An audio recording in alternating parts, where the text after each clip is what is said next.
Soy Rebe Segura y este es mi podcast. Bueno, aquí estoy con Fabiola Castro. Ella fue pastora, líder y ahora es coach de vida.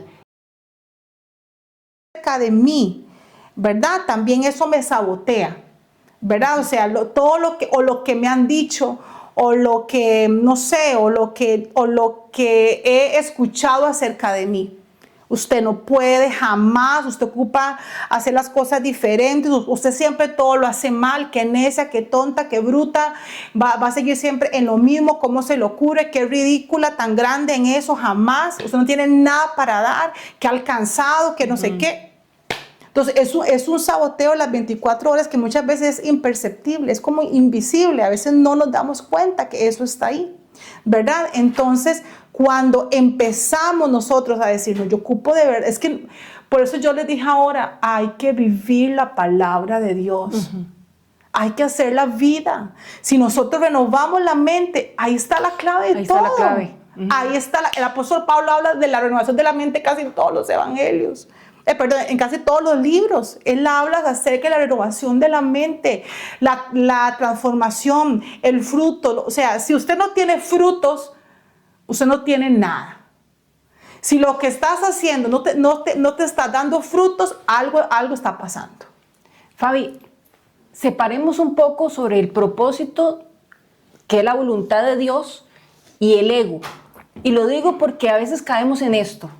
Por ejemplo, mi hermano menor fue portero. Y él se veía como Navas, ¿verdad? Pero a él lo que le pasó fue que se quebró y se jodió la rodilla. Lo tuvieron que operar y le dijeron, ya no puede volver a ser portero. Y él prácticamente fue una decepción, le causó una herida en su corazón. Él cuenta que se ha sentido fracasado esto. Bueno, ya ahora ya lo ha superado y todo.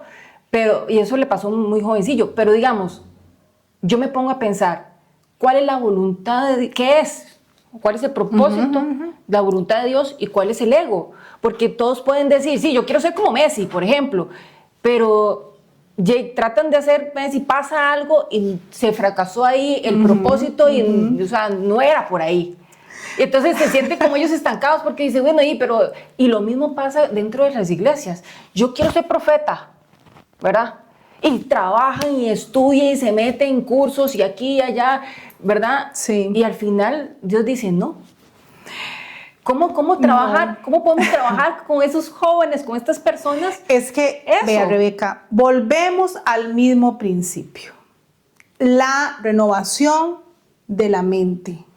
La renovación de la mente. Mi mentor está en una silla de ruedas. Cuando ella nos dice, buenos días, ¿cuáles son las excusas que tiene hoy?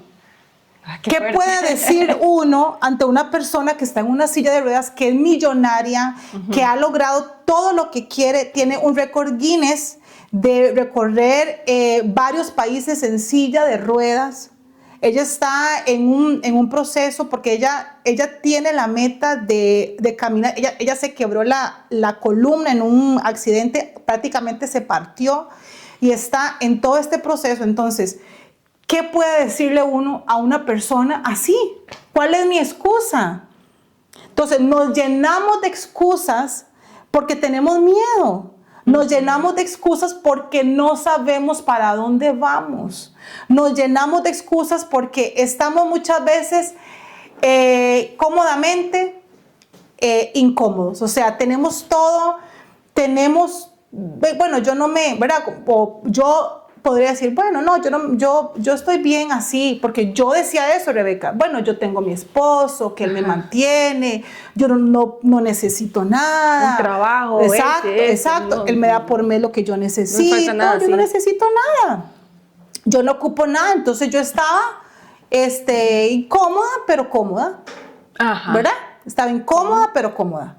Entonces, hasta que siempre, vean, en nuestra vida siempre va a llegar un momento de quiebre. Siempre va a Eso llegar te iba un a momento preguntar, el momento del quiebre. Exacto. ¿Dónde llega? ¿Cómo lo sentimos? Porque exacto. Una persona en depresión no va a sentir ese quiebre. No, el momento de quiebre ¿verdad? Es ese momento que lo cambia todo.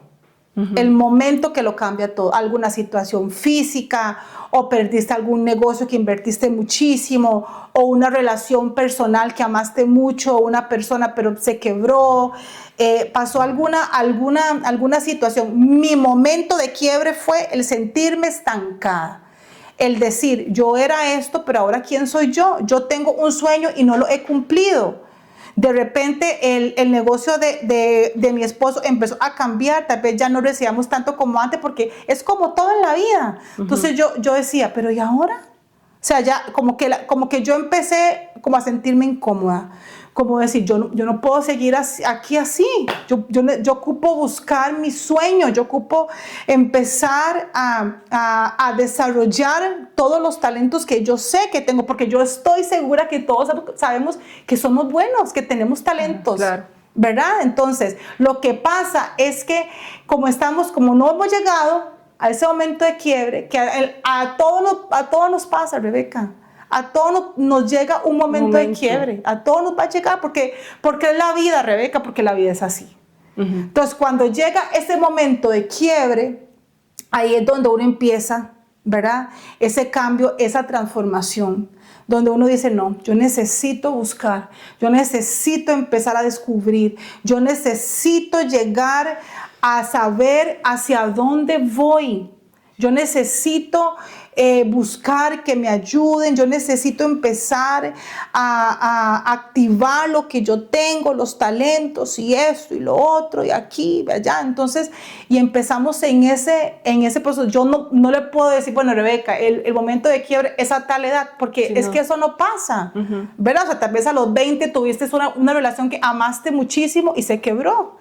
Tal vez tuviste un negocio que iba y de repente, ¡pum!, se quebró, algo sucedió. Entonces, es simplemente tomar ese momento de quiebre y decir, este es mi impulso.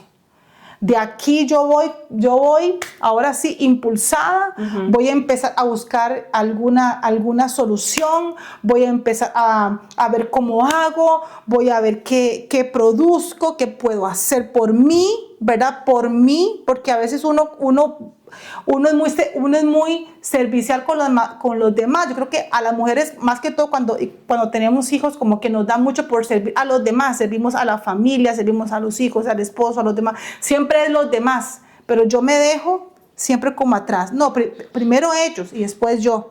Primero los demás y después yo. No, tenemos que aprender a priorizarnos también nosotras, ¿verdad? Entonces, cuando empezamos, ese momento de quiebre tiene que hacer que te priorices.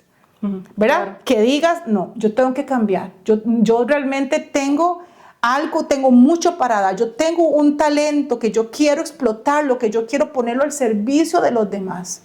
Lo que a mí me ha funcionado. Es que a veces queremos, ¿verdad? Como estar muy preparados y los titulitis, aguditis y empezamos, ¿verdad? Que no está mal estar preparado, pero también tenemos historias muy fuertes, muy lindas. Tenemos historias que otros necesitan saber cómo salí yo de esto, ¿verdad? O sea, cómo lo logré, ¿verdad? O sea, nuestra historia, decía un pastor, tu historia es tu gloria.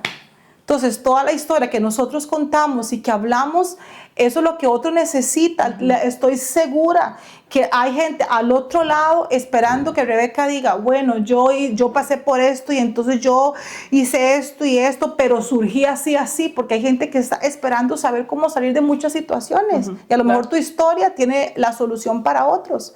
Y ahí es donde el propósito empieza a moverse. Y usted dice, es que esto es.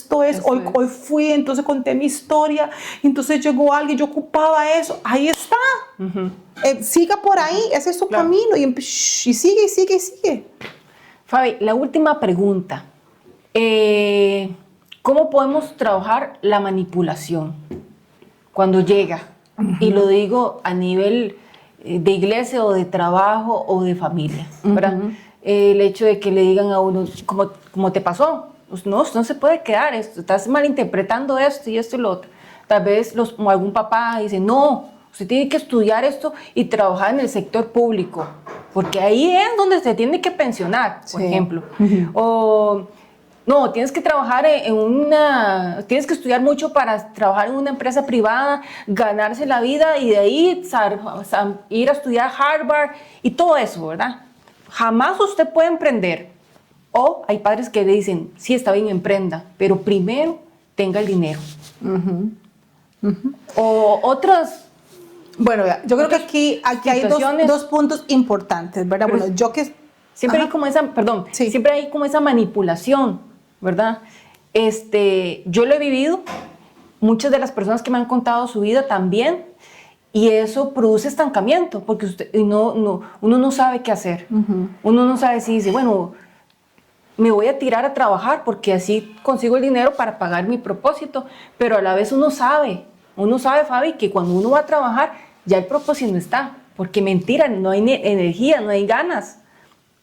O el dinero se enfoca en otras prioridades, en otras cosas, y va perdiendo uno el propósito de la vida o lo que Dios lo mandó realmente a hacer, el diseño que Dios nos mandó a hacer o cumplir en este planeta. Entonces, incluso en la iglesia también se vive esa manipulación. ¿Cómo podemos luchar o ir en contra de eso? Porque siempre hay esas barreras que lo limitan a uno a seguir buscando el propósito, incluso a construir ese propósito. Es que yo creo que hay dos puntos que has tocado. Bueno, primero, yo que soy mamá, ¿verdad? Yo creo que uno a veces no es que manipule, sino que tal vez uno no quiere que los hijos pasen por donde uno ha pasado. Entonces uno desea siempre para sus hijos siempre lo mejor, ¿verdad? Bueno, tenga una carrera, ¿verdad? No sé, trabaje en esto, que le va a dejar mucho más dinero, tal vez eso ahorita no, tal vez más adelante, tal vez, ¿verdad? Entonces, como hay otros casos que yo sé que el papá o es esto o no es nada, ¿verdad? O no es esto o no le voy a ayudar, que también conozco casos de muchos jóvenes que sufren por eso, ¿verdad? Porque no hay un apoyo tal vez de los padres, ¿verdad? Bueno, etcétera. Entonces hay en este punto hay como dos aristas, ¿verdad? El amor que yo tengo por mis hijos, para que no pasen por donde yo pasé, ¿verdad? Que tengan su carrera, que bueno, podemos hacer esto. Bueno, entonces busquemos, hablemos, veamos a ver cómo lo podemos solucionar para que mi hijo cumpla su sueño, ¿verdad? Y la otra parte que sí, ¿verdad? Que es como la parte radical, si no es esto, si usted no es abogado o abogada, porque todos somos abogados en la familia, entonces si no es esto, no es otra cosa, ¿verdad? Entonces, ¿cómo podemos tal vez manejar esa parte? Es como el hecho primero de decir, bueno, ¿qué es lo que yo quiero? ¿Verdad? ¿Qué es lo que a mí me gusta hacer? ¿Verdad? Bueno, a mí me gusta, no sé, yo quiero...